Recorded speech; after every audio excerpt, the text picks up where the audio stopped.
Now, the wait's nearly over. The new series of X Factor begins this weekend and the official launch party took place last night. Dan Wootton, of course, was very much there. How was it? It was great, actually. Mel B couldn't be there, sadly, because she is working in America on the semi-finals of America's Got Talent. So that's why we didn't see one lot of contestants to another. But there's always something special when you get Simon, Louis and Cheryl back together, and that vibe was definitely on. I have to say as well, if you haven't watched the X Factor for a few years, it's right back to its peak of when there was that tension on the judging panel and the contestants are really good and there were funny moments.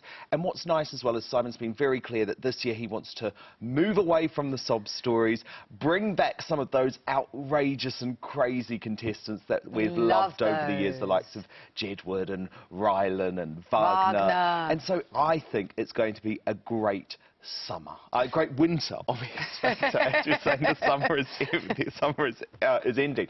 But what everyone wants is a feud between the two female judges, Cheryl and Mel B. I think that's what people expect after the previous years of Sharon and Danny and all of that sort of thing. But if that's what you're wanting, you're not going to be in luck, because Cheryl and Mel are already really great mates.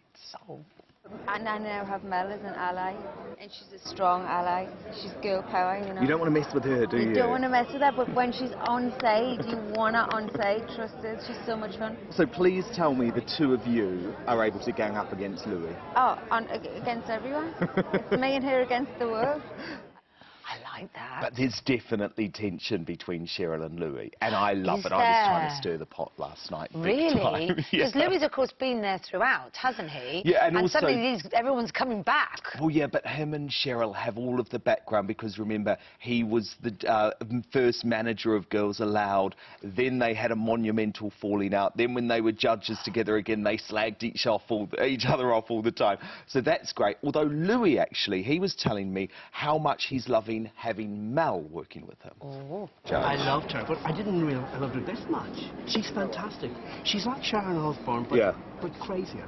Yeah. And you know, Dan, she tells people exactly what she thinks, and she's exactly what she says on the tin. I love Mel, I love Cheryl, well, Simon. I love doing the job. And I did give Louis a little bit of a hard time, actually, because remember last year, he quit the X Factor. He retired. And I said, what's happened? You're back. And he was very honest, actually. He said, Dan, in showbiz, you always have to leave before you're pushed. And so that's what I was doing. I was getting in there first. And then when I found out that Simon was coming back, he's one of my close mates, and I really wanted to work with him. And, of course, the great man himself has returned. He's had a few years working on the American version of the show, so this is the first time that we've seen him on the X Factor here since 2010, but he said it felt like no time had passed at all. I've got to be honest with you, it was like the 4 years was like 4 weeks. It was so easy to get back into it again, and once you're in the room, you are focused on hopefully you don't miss someone, you're trying to find someone who's good. And I think the panel, I mean, you'll see today, I mean, it just gelled. You know, the girls get on good.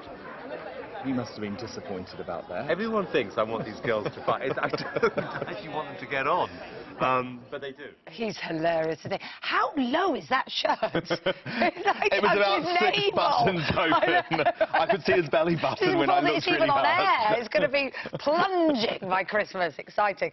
So a bit of controversy from the judges already. That's right, because they've lowered the age limit down to 14 from 16. And Cheryl, very outspoken, she completely disagrees. Here's why.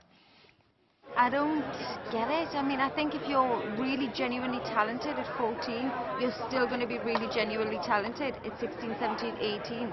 Apart from the fact you're going to pass that awkward hormonal stage of weirdness that you don't know quite what's going on in your life, and you're going to be more talented, more experienced, and have done your education. So I don't see the rush. Like, I dare say if somebody had given me that opportunity at 14, I would have taken it, but I wouldn't have been able to handle the pressure. I agree with her, although what's interesting is Simon said all of the new talent is coming from that new age group, especially in the groups. Now, speaking of talent, probably the most kooky contestant is a girl called Chloe Jasmine. I have a feeling we're going to be seeing headlines about her for a very long time, but boy, she's got a voice as well. Hi. Hi, everyone. What's your name? I'm Chloe Jasmine. I like your posh accent. Oh, I had a scholarship to a boarding school. How was that? That was amazing. And where are you from? I'm from England. I'm hanging out on Monday. My Sunday dreams to try. Very, very posh, character. and you might remember her from Naomi Campbell's reality show The Face, which was looking for a new model. She was one of the finalists in that. So she's very experienced when it comes to the quirks and the twists of reality television, Kate. It's going to be good. You've whet our appetite. Very excited. Thanks. Starts Saturday. Saturday night. At 8 o'clock. 8 o'clock. We'll be there.